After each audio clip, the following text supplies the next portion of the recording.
하나님 아버지 감사합니다. 오늘도 우리에게 새 날을 허락하여 주심이 감사드립니다.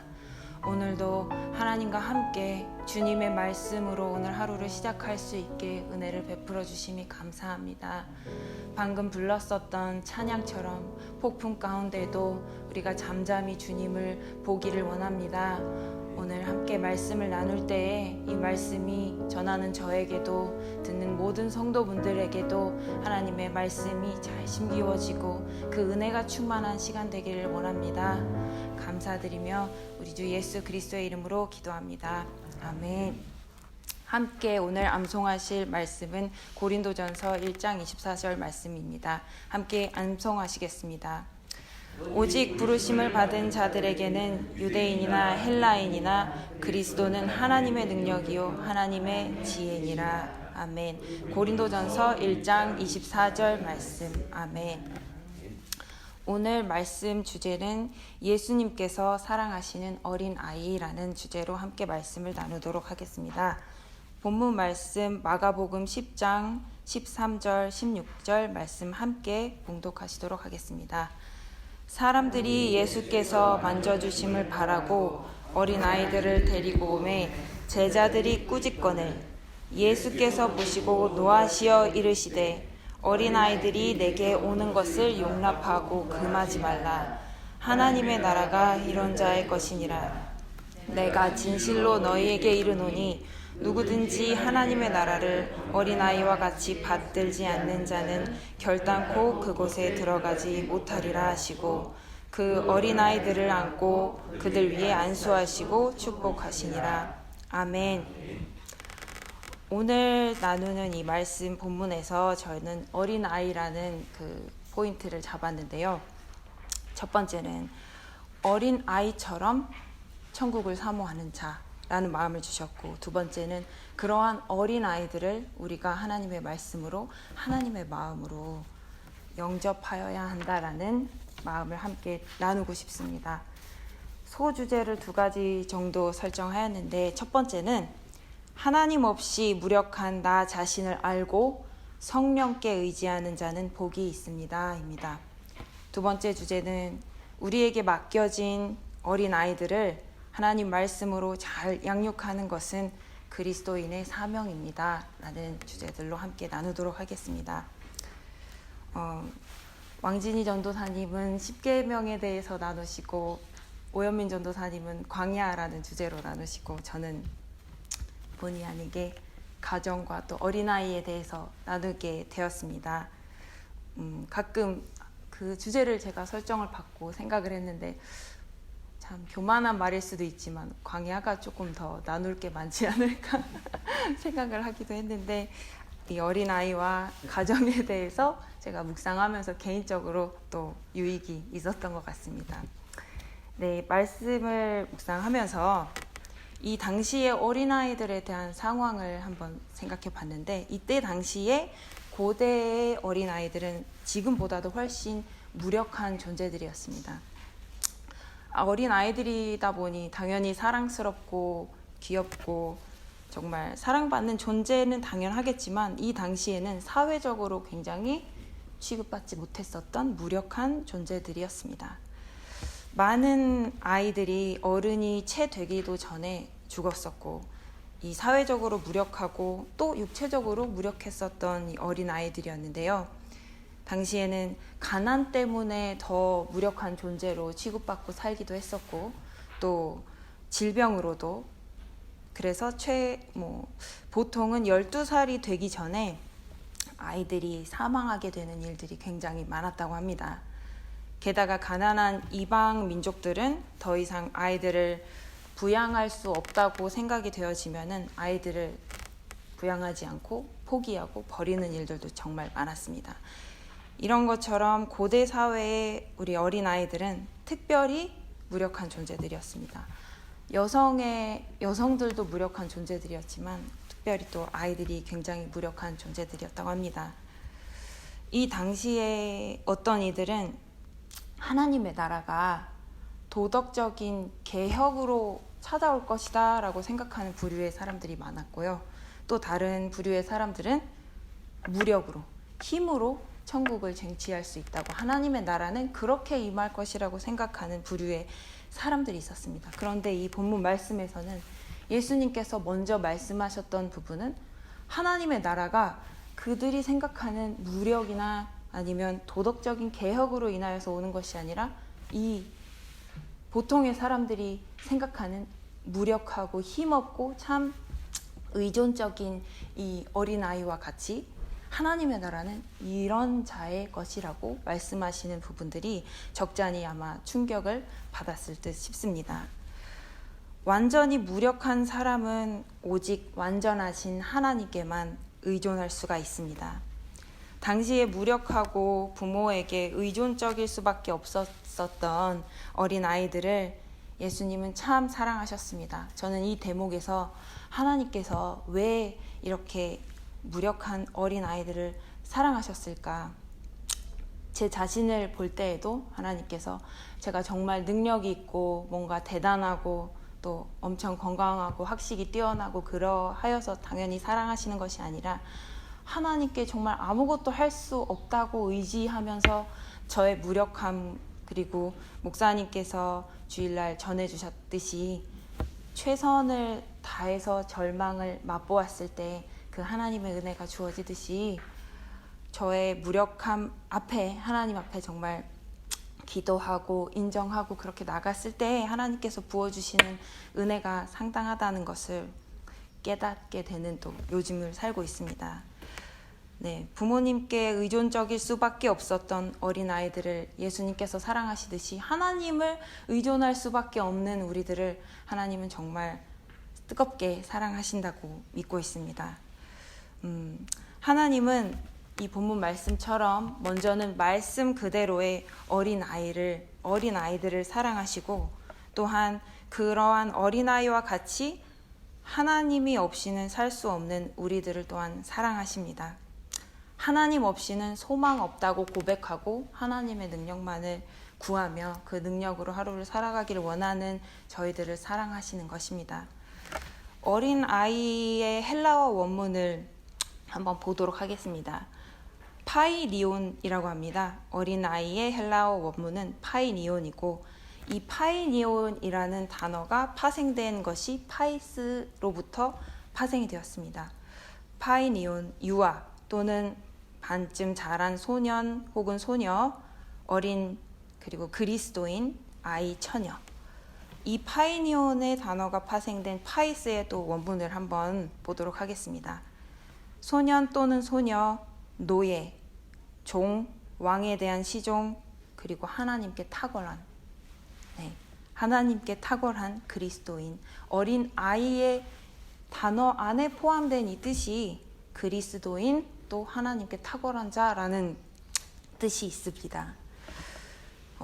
여러분들은 어떤 상황에서 무력함을 종종 느끼시고 또 하나님을 의지하게 되십니까?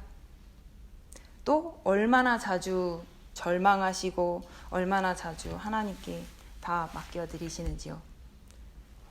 저는 저의 무력함에 굉장히 많이 절망을 합니다. 제 자신을 요즘 들어서도 더 바라볼 때 정말 이 죄가 뿌리 깊이 뼛속 깊이 있다라는 것을 깨닫는데요. 제 안에 있는 이 깊은 죄악과 마주할 때 참 고통스럽습니다. 그런데 이 죄악을 발견하고 정말 인간의 저의 그 무능함과 무력함과 악함을 마주하고 직면했을 때 참 고통스럽기는 한데 하나님의 그 이후에 있는 하나님의 은혜가 참 감사하고 저라는 존재가 이 땅에 존재하는 이유, 오늘도 이렇게 악한데 살아갈 수밖에 없고 하나님이 오늘의 저의 삶을 허락하신 그 은혜가 참 감사하다는 생각이 듭니다. 짧게 저의 제가 제 자신에 대해서 나누고자 하고 싶은 마음이 들어서 잠깐 준비를 했는데요. 하나님을 만나기 전에 제 모습은 정말 비참했습니다. 어떤 분들의 간증들을 보면은 기승전결이 있잖아요. 예전에는 죄인이었는데 하나님의 은혜를 체험해서 이러쿵 저러쿵 해서 이러했었다 하는 뭔가 대단한 것들이 있는데 저는 없습니다. 그냥 항상 죄인이고 항상 실패자의 인생을 살고 있고 지난 날에도 그랬었습니다. 저는 항상 원망이 정말 많았어요. 사람을 향한 원망도 많았고 나중에는 결국에는 그 원망들이 하나님을 향한 원망이라는 거를 정말 오랜 시간이 지나서 깨닫게 되었어요. 참 억울하다는 생각을 많이 했었는데 제가 개인적으로 참 저의 부모님을 닮고 싶지 않다라는 생각을 유년 시절에 정말 많이 했거든요. 태어나고 싶지 않았었던 환경에서 마주하고 싶지 않았던 성향의 부모님을 만나서 제가 학대도 당하기도 하고 나중에는 버림받았다라는 생각이 유년 시절에 딱 자리를 잡고 나니까 모든 게 원망스러웠었던 거예요. 살아가면서 왜 내가 이런 삶을 살게 됐지? 왜 내가 태어나고 싶지 않았는데 태어나게 되었고 내 마음대로 되는 것이 없고 그런 생각을 벗어나서라도 항상 정말 이 가슴속 깊은 곳에 응어리진 분노가 있었어요. 그런데 하나님을 믿기 전에는 그것을 정말 세상을 살면서 내가 열심히 노력해서 성공해서 정말 본때를 보여줘야지 이런 마음으로 복수심으로 정말 죽지 못해 살아갔었습니다. 그런데 문제는 제가 하나님을 만났는데 제가 하나님을 또 복수의 수단으로 이렇게 믿고 살아가는 거였어요.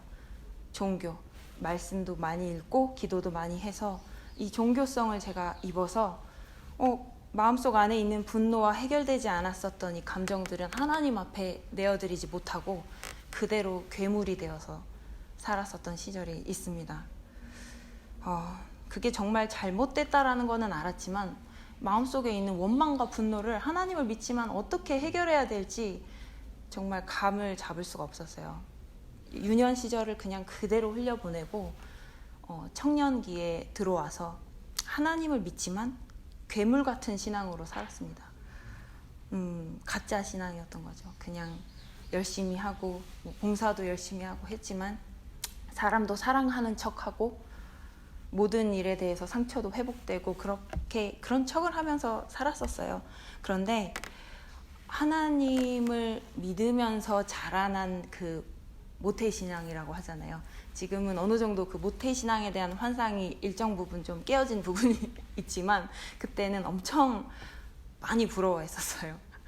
모태신앙들은 굉장히 어떤 일을 해도 되게 침착하게 차분하게 잘 처리하고 지혜롭고 말도 참 아름답게 하고 그렇게 바라봐졌었거든요. 그래서 모든 이유를 부모님이 기도를 해줘서라고 저는 생각을 했었어요.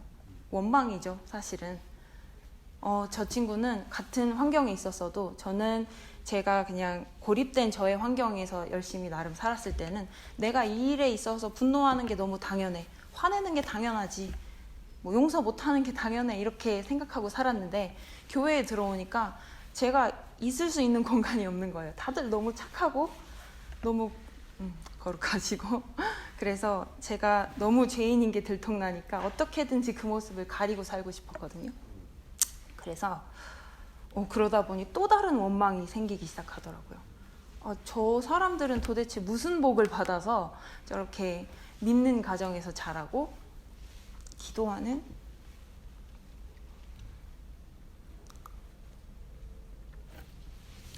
축복을 받았을까? 그러면서 원망이 더 커졌습니다. 선천적으로 태어난 그 선천적으로 주어진 저의 장점들이 있었겠죠. 그때는 제가 발견하지 못했지만 하나님께서 분명히 저에게 주셨었던 재능이나 은사나 어떠한 그런 선물들이 이제는 분명히 있다고 저도 알고 있습니다. 그런데 후천적인 것들이 너무 부러웠었어요. 기도해주고 날마다 뭐 교회에 왔는데 저하고 비슷한 또래 청년들은 엄마 때문에 어쩔 수 없이 왔다. 태어났더니 엄마 아빠가 목사였다. 이런 얘기를 들을 때 저는 너무 그게 부러웠습니다. 어떻게 저렇게 축복받았으면서도 감사하지 못하면서 살아갈까? 그런 생각도 했었고 참 많이 부러웠죠.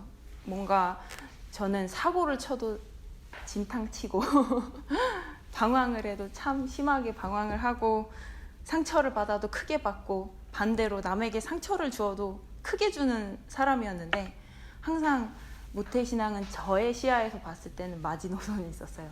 일정 수준의 마지노선이 있었어서 참 깊이 가지 않는 것에도 감사하고 부러웠었고 그런 생각을 했었는데 그러한 믿음의 친구들 교회 안에 있는 공동체에 있는 사람들을 보면서 상실감이 들었던 거예요.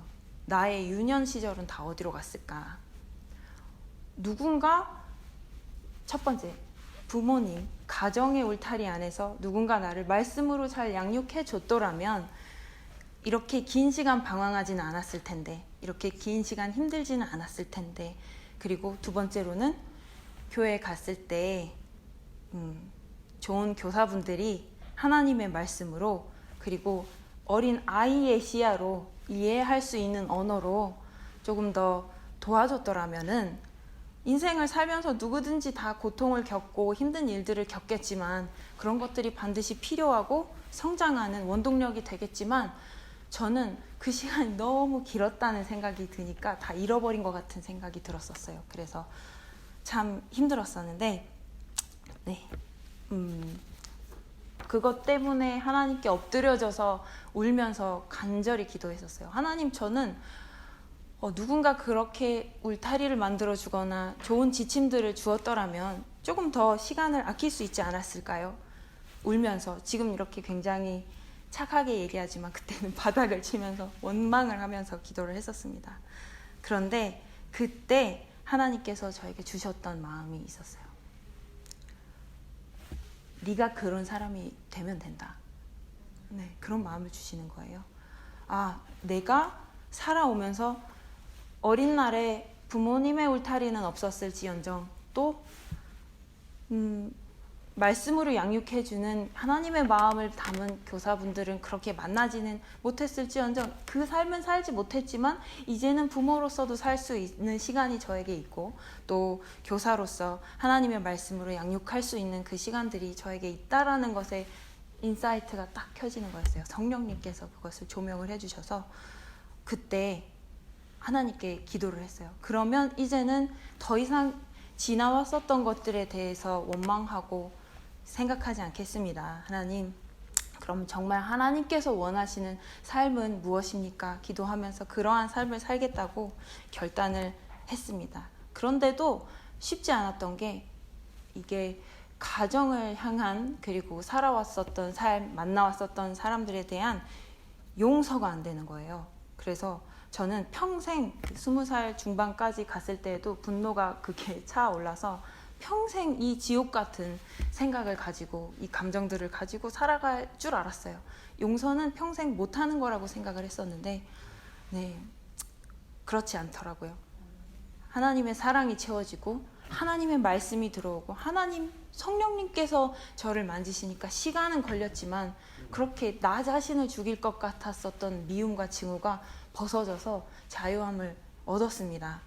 그게 제 인생의 가장 큰 간증입니다. 그래서 아이들을 바라볼 때에 그러한 교사가 돼야겠다. 그리고 언젠가 제가 또 부모가 된다면 부모가 되겠죠. 그런 부모가 되고 싶다라는 생각을 했습니다. 그래서 나누고 싶은 대목은 저도 그렇게 살았기 때문에 정말 가정 안에서 하나님의 말씀으로 하나님의 마음으로 아이를 맡은 우리들도 그 부분도 하나님의 청지기이구나 라는 것을 깨달았습니다. 아이가 나의 아이가 아니고, 그리고 교사로서 맡은 아이가 또 나의 아이가 아니고, 부모가 되어서 자식을 낳아서 기르는 그 과정 가운데에서도 그 아이가 나의 아이가 아니라 하나님께서 이 땅에 가정 공동체 안에 또 교회 공동체 안에 잠시 맡겨주신 하나님의 사람이구나 라는 것입니다. 천국에서는 우리의 자녀들도 결국에는 하나님의 자녀로서 영원 공동체의 한 가족으로서 우리가 함께 살아가게 될 것입니다. 두 번째 소주제를 함께 나누겠습니다. 우리에게 맡겨진 어린 아이를 잘 양육하는 것은 그리스도인의 사명입니다. 아멘.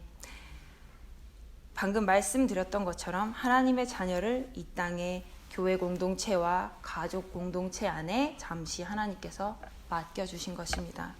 누가복음 9장 48절 말씀에 저희에게 이르시되 누구든지 내 이름으로 이 어린 아이를 영접하면 곧 나를 영접함이요 또 누구든지 나를 영접하면 곧 나 보내신 이를 영접함이라. 너희 모든 사람 중에 가장 작은 그이가 큰 자니라. 아멘. 에베소서 6장 4절 말씀. 또 아비들아 너희 자녀를 노엽게 하지 말고 오직 주의 교양과 훈계로 양육하라. 아멘. 예수님께서는 우리에게 그렇게 말씀하셨습니다. 어린아이와 같이 아니하면 천국에 들어갈 수 없다. 그렇지만 또 다른 말씀에서 볼 때는 우리가 믿음 안에서는 장성한 그리스도의 사람이 되어야 하지 않습니까? 그런데 우리 마음에 순수하게 주님이 없이는 살 수 없고 주님이 없이는 오늘 하루도 없고 내 존재가 전혀 무익한 것이라는 것을 매일매일 고백하고 어린아이처럼 순수하게 하나님의 사랑을 갈구하며 나아가기를 원하시는 것입니다. 또 두 번째로는 어린아이를 우리에게 맡겨주신 자녀로서의 어린아이, 또 주일학교나 교회 안에 있는 다음 세대들을 이 주님의 마음으로 영접하는 것입니다. 하나님의 어린아이들이 부모님을 통하여서 또 교사분들을 통하여서 말씀으로 양육하는 또 목자들을 통하여서 올바른 가치관으로 하나님의 나라를 확장시키는 거룩한 백성으로 살아가길 원하십니다. 그것이 또 우리가 감당해야 될 이 땅의 사명이지요. 또 다른 예화를 짧게 하나 나누고자 하면, 제가 잠시 아주 짧게 베트남에서 보육교사로 근무했었던 적이 있습니다. 그때 저는 사실 지금보다는 어린 아이들에 대한 마음이 그렇게 크지도 않았었고요. 어린 아이들을 어떻게 대해야 되는지도 잘 모르는 되게 어설픈 사람이었습니다. 그런데 어느 날 그 호치민 시티였는데 그 시티 안에 어떤 한 아이가 유치원에 들어가지 못하고 계속 쫓겨나고 퇴출당하는 불쌍한 한 아이가 있었다는 소문이 있었습니다. 그런데 정말 불행하게도 그 아이가 저희 반에 왔습니다. 모든 유치원에서 감당할 수 없는 문제 아동이라고 한 아이가 저희 반에 온 겁니다. 근데 그 아이의 아이들을, 자녀들을 다 양육해 보셔서 아시잖아요. 유치원이나 학교에 보냈을 때 내 자녀가 누구에게 맞아서 몸에 흉터가 생기거나 상처가 생겨서 들어오면 얼마나 속상합니까? 근데 그 아이가 그렇게 친구들을 계속 때리고 물고 몸에 막 피멍이 들게 할 정도로 심하게 해치는 그런 습성을 갖고 있는 아이였던 겁니다. 근데 그 아이가 저희 반에 들어오자마자 3명을 물어서 팔에 피멍이 생겼었습니다. 어떤 방법으로 교육을 해도 고쳐지지 않고 점점 물고 상처받고 이런 친구들이 늘어나서 결국에는 어떤 상황이 됐냐면, 학부모님들이 단체로 유치원에 찾아와서 저의 자질에 대해서 항의를 하고 그랬었던 되게 힘든 시간이 있었어요. 그래서 그 아이를 저는 하나님께 참 기도를 하면서 사랑하게 해달라고 정말 많이 기도하고 또 사랑할 수 있다고 믿고 생각하고 지냈었는데, 시간이 갈수록 사랑하지 못하겠는 거예요. 매일매일 사건 사고가 터지고 매일 학부모님들한테 찾아가서 죄송하다고 해야 되고 그랬는데 정말 사랑이 안 생기더라고요. 그 아이를 보는데 너무 화가 나고 속상하고 그랬었습니다. 그런데 그래서 새벽 기도에 또 가게 되고 금식 기도를 하고 처음에는 너무 화가 나서 하나님께 왜 이런 아이를 저에게 맡겨주셨습니까? 이런 문제 아동을 왜 저에게 맡겨주셨습니까? 울면서 기도했는데 하나님께서 딱 한마디 하셨습니다. 내가 그 아이를 사랑한다. 내가 그 아이를 사랑해서 너에게 보냈다. 내 마음으로 그 아이를 보듬어 주거라. 말씀을 하셨는데 그날 이후로 저의 마음이 싹 바뀌었어요. 나는 못하지만 하나님은 하시겠구나. 이렇게 저에게 말씀하시는 하나님이 직접 이 아이를 치유하시겠구나 라는 확신이 들어서 그날 바로 문제아동, 특수아동에 관한 서적을 다 찾아서 문제아동의 그런 특수아동의 심리, 아동 심리를 찾아서 막 읽었는데요. 기도하면서 읽었는데 하나를 깨달았어요.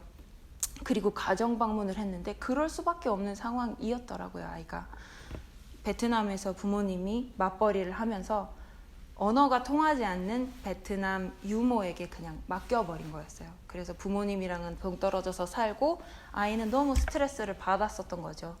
충분히 젖을 먹기도 해야 되고 스킨십도 해야 되고 뭐 이갈이도 해야 되고 이런 일련의 과정들이 모두 생략되고 그냥 모르는 사람한테 맡겨져서 그렇게 양육이 되어 있었던 거예요. 근데 그 공부를 하면서 책을 읽는데 아이들이 그 시기마다 거쳐야 하는 과정들이 있는데 그것을 6개월이면 6개월, 뭐 3개월이면 3개월 그 과정들을 거치지 않으면 욕구불만의 상태가 와서 아이들의 자아 형성에 큰 문제가 생긴다고 그렇게 공부를 했습니다. 그러고 나니 공부를 하고 기도를 하고 아이들을 알아가기 위한 그런 노력, 부모님을 만나고 하다 보니 저는 그 아이를 절대 사랑할 수도 없고 이해할 수 없는 사람이라고 생각했는데 이해를 하게 되니까 사랑하게 되더라고요.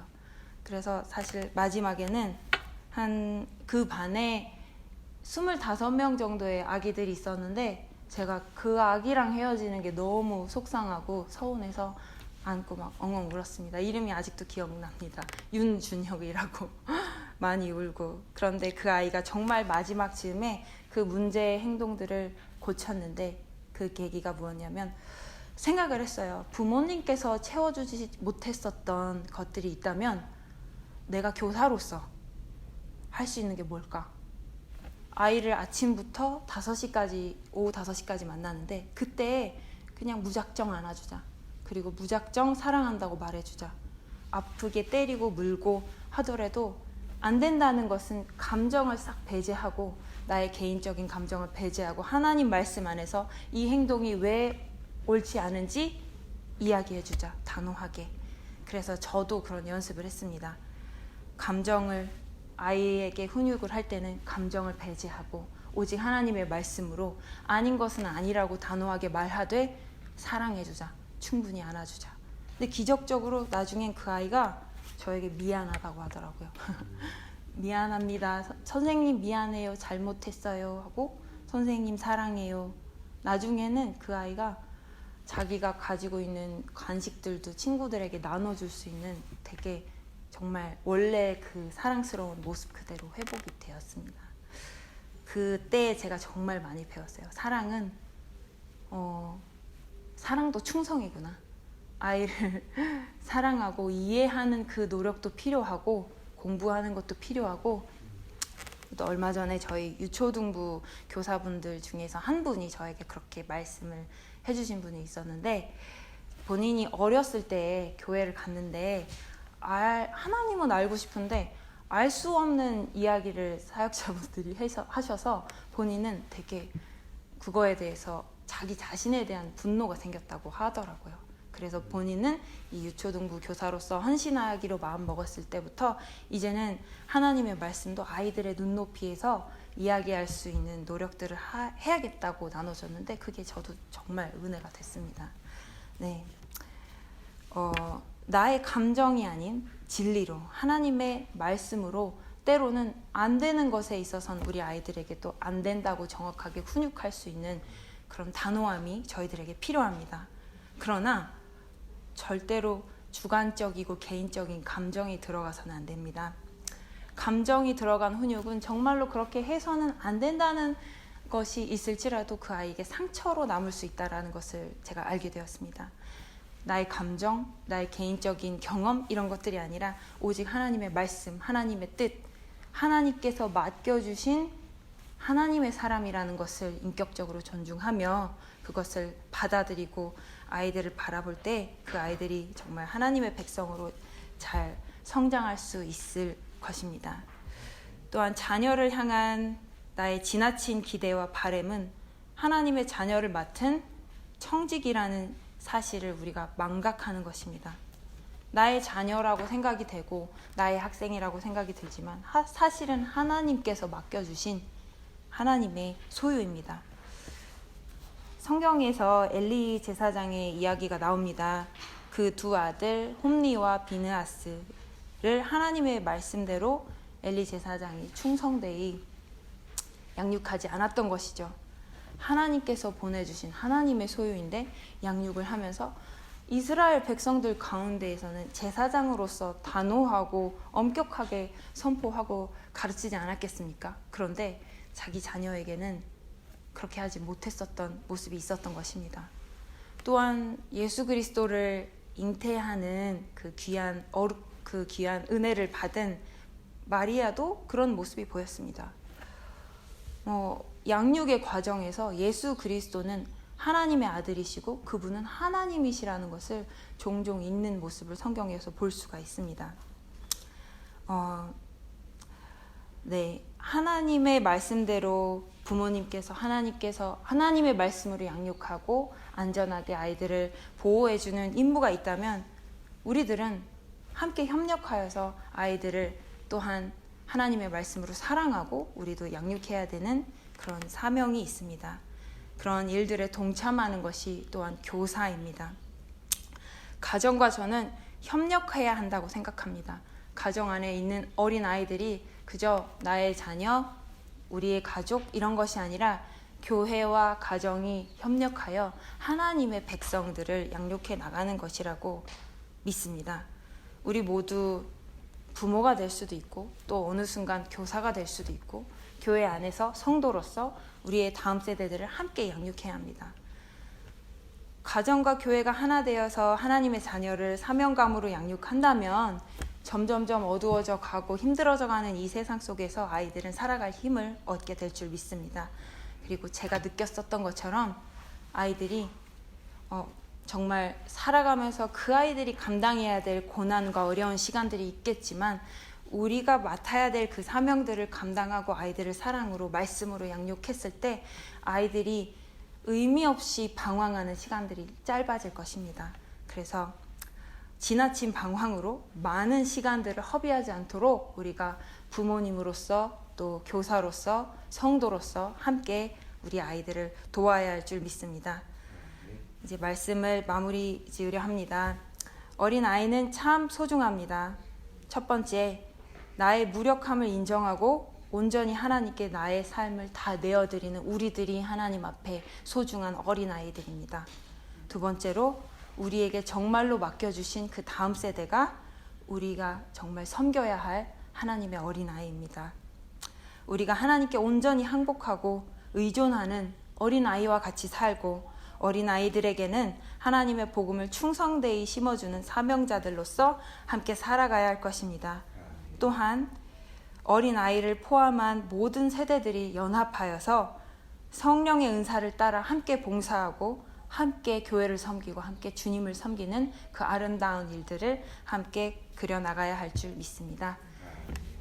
네, 말씀을 마쳤습니다. 이 시간 함께 기도하실 텐데요. 먼저는 이 두 가지 제목처럼 나의 무력함을 인정하고 최선을 다해 살되 절망을 느꼈을 때 하나님의 은혜를 구하며 하나님 그 성령 충만한 삶으로 천국을 소유한 저희들이 되기를 기도하시고 또한 우리 다음 세대들을 함께 가정과 교회가 연합하여서 하나님의 자녀들을 잘 양육할 수 있도록 이 시간 우리 주여 한번 외치고 기도하시도록 하겠습니다. 주여! 하나님 감사합니다. 주님 감사합니다. 제가 하나님 앞에 정말 무력한, 하나님 앞에 무적한, 정말 아무것도 아닌 죄인입니다. 주님, 오늘도 하나님의 능력으로 하루를 살게 하여 주시고, 하나님의 지혜로 하루를 살게 하여 주시고, 하나님께서 주시는 그 사랑으로 하루를 살게 하여 주시기 감사합니다. 주님의 능력이 없이는 아무것도 아닙니다. 주님의 말씀이 없이는 아무것도 아닙니다. 주님의 말씀 함께 해주시옵소서. 주님,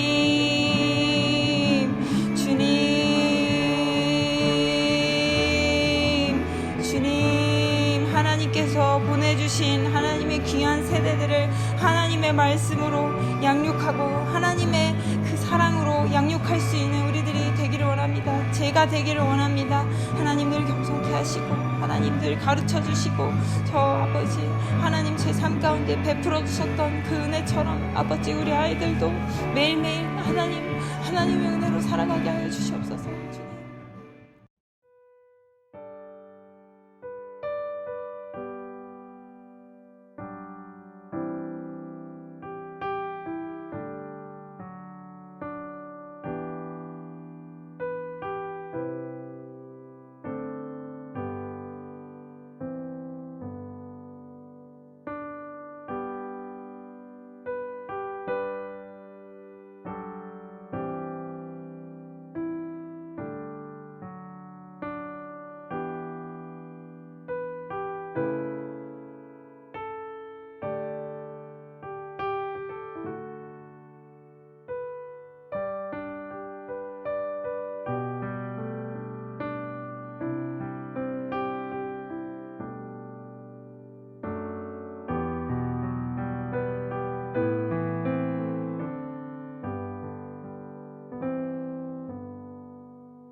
요